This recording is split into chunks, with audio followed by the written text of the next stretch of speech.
This supercar I'm about to tell you guys about is unlike anything else on the road right now.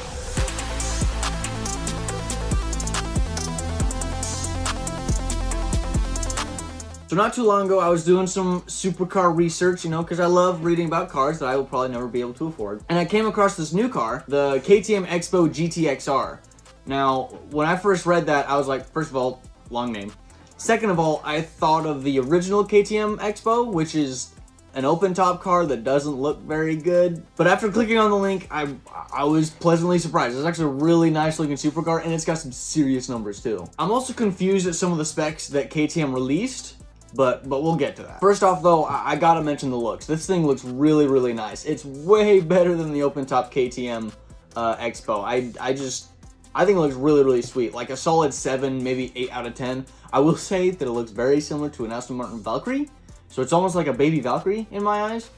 But I think it looks really nice. The side profile is awesome. The rear looks great. The spoiler's really cool. I love the louvers in the back. I will say the front bumper looks a little plain, but just from the sheer aggressiveness of it, it's growing on me. Now in this business, it's not about just the looks. You also gotta be able to back that up with performance, and goodness, the KTM X-Bow can back that up. So first of all, one of the things that's gonna set this thing way apart from the rest of the competition, if there is any competition, is the fact that it weighs just over 2,400 pounds. That's super impressive and is really gonna set it apart. But not only is it super light, but it makes some serious horsepower too. So it's using a 2.5 liter 5-cylinder that's turbocharged from the Audi RS3, and this thing is making about 493 horsepower, and KTM says that that's gonna send it 0 to 62 miles an hour in 3.4 seconds, which is impressive, but I have a question. This confuses me a little bit because the C8 Corvette Stingray goes 0 to 60 in 2.9 seconds-ish, and it makes pretty much the exact same horsepower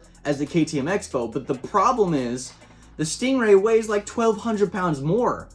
The C8 weighs like 3,600 pounds, so I really think KTM's underreporting their numbers here. I'm gonna be honest, this is kind of annoying me a little bit. All the companies, I've noticed it's kind of a trend nowadays to underreport your horsepower and underreport your acceleration numbers, but I'd rather just know what it is. Give us your best estimate. Even if all you've got is estimates, that's what I want. I don't want you to like sugarcoat it, because I'll bet you this thing is closer to the 3-second mark in its 0 to 60 time. But I have heard that this may not have launch control, which could contribute to a higher 0 to 60 time than the Stingray. But I can't help but think a 1,200 pound difference is gonna do a whole lot more. Now the horsepower that it comes with from the factory is not gonna be all that it can make. Not that I'm recommending that people modify their expensive exclusive supercars, but if you wanted to, this thing essentially has the same engine as the Audi RS3, and I've heard those things can make like 600 horsepower with an intake tune and a downpipe. So this thing is definitely going to have some aftermarket support, even if it is for the RS3 technically. I feel like there'd be a lot of carryover as well. Now, one of my favorite things about this car is how you get in. So the whole top kind of comes off, and it's like a cockpit style, like a fighter jet almost, and it's really, really cool. I don't know how easy it's going to be to, say, bump your head on it.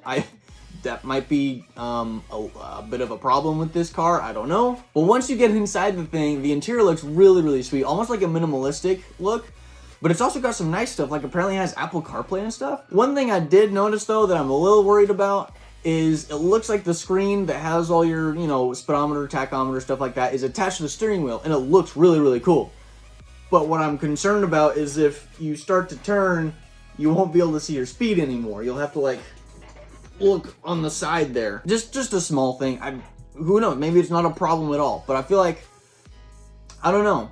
KTM said that they worked really hard on this interior to make it a little bit more livable, a little bit more daily drivable, even though I'm not sure how you would drive this every day. It doesn't look very practical, and the seats look cool, but they don't look like very hugely comfortable, I guess. But I will say it's very, very nice looking. Another thing that has to do with the interior is that there will not be a manual transmission option with this car, which I can understand that. This is more of like a hardcore track car, I can understand why they just went with a dual clutch. However, I will say that the regular open top X-Bow does come with a manual if you want one. So if this thing came with a manual, it'd be like even cooler. But to be honest, this thing is already so cool as it is. I'm not really bothered by the fact that it doesn't have a manual. Not that I'll ever be able to afford one. And that brings us to the pricing. Now, this thing isn't cheap, but it's actually cheaper than I thought it would be. So KTM says it's going to be about $286,000 for one of these, which to be honest is not bad, because I think that's about the same price as like say a Huracan Evo. And I would much rather have this over a Huracan. Although, to be fair, the Huracan Evo is going to have all-wheel drive. It's going to be more comfortable, probably more trunk space as well. But this KTM X-Bow seems a lot more like a supercar for the enthusiasts. This thing's going to handle way better than any Huracan could, except for, like, I guess, like a special racetrack version. So, if I'm being completely honest, I'm kind of surprised at the price of this thing. Like, I feel like they could easily ask well over $350,000 for this thing. But they're not. And honestly, I think that's kind of cool. But if the price isn't enough to scare people away from buying it, the lack of availability might be. KTM said they're only going to build about 100 of these every single year. I don't know how long they're going to build them, but they're only going to build them about 100 a year. And I understand there's probably not a huge market for these, which is kind of disappointing. But I feel like most people would probably prefer to just have a McLaren or a Lamborghini or a Ferrari. Although if you ask me, I love McLarens. But I'd rather have this than, say, like a 570S or a 720. This thing is just going to handle unlike anything else out there. So if I'm being completely honest, I might have a new favorite modern supercar. Maybe a new favorite supercar, period. There's really nothing else out there like this, with the exception of, like, a BAC Mono. But the BAC Mono is even more hardcore, and it's only a one-seater. So I think if you want a two-seater track day special that's not $1 million exclusive one-off, this is pretty much it. If I had the money for one, I would absolutely buy one. I wouldn't hesitate. This thing, I think this thing is super cool. It's going to accelerate like nothing else on the road. It's going to handle like nothing else on the road. It's going to look like nothing else on the road. And at the very least, you can impress people with the way you get in and out of the car. But just like always, who cares what I think? I want to know what you guys have to say about this car. Let me know in the comments below what you think of the KTM X-Bow GT-XR, and if you would spend the almost $300,000 on one if you had the chance, and if not, what would you get instead? As always, guys, if you liked today's video, I'd really appreciate a thumbs up and a subscription. That'd be super, super cool. But just like always, I'll see you guys in the next video.